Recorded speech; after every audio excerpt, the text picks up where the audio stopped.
Práve Banská Bystrica bola miestom, kde si malý kominár prišiel vychutnať svoju dernieru.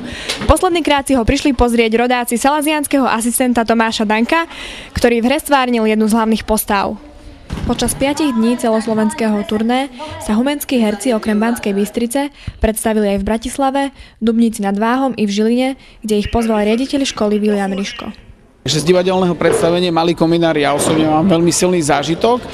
Možno niečoho takého, čo musí tak každého Salesiána nejakým spôsobom tak pohyňať k rozmýšľaniu, a to je tá chudoba. Možno v tom 19. storočí to bola taká materiálna chudoba, kedy tí chlapci a dievčata nemali čo do úst, ale možno aj teraz tá duchovná chudoba, tie rozbité rodiny, ktoré možno aj naši mladí sa v tom mnohí mohli vidieť. Takže pre mňa osobne to bolo také veľmi silné. Mi tak pripomenulo, že naša existencia je stále potrebná možno medzi mladými.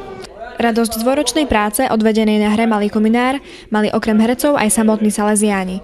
S mladými písali scenár, nacvičovali jednotlivé časti i absolvovali samotné vystúpenia. Ako ten, ktorý momentálne teda zodpovedá za tú salesiánsku rodinu na Slovensku, tak sa môže len tešiť aj z týchto takých prostriedkov výchovy. Pochádza to ešte z čias Domboska. Jeho myšlienka bola jednoduchá, jasná. Snažil sa podchytiť mladých, to, čo ich baví, čo ich zaujíma, to s nimi robiť, aby ich mohol priviesť k Bohu, aby mohol pomôcť.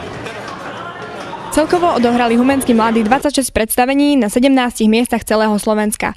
Všade tam odovzdávali charizmu Dona Boska. Z celoslovenského turné pre Salesiánsky magazín Dominika Kostelníková a... Malý kominár!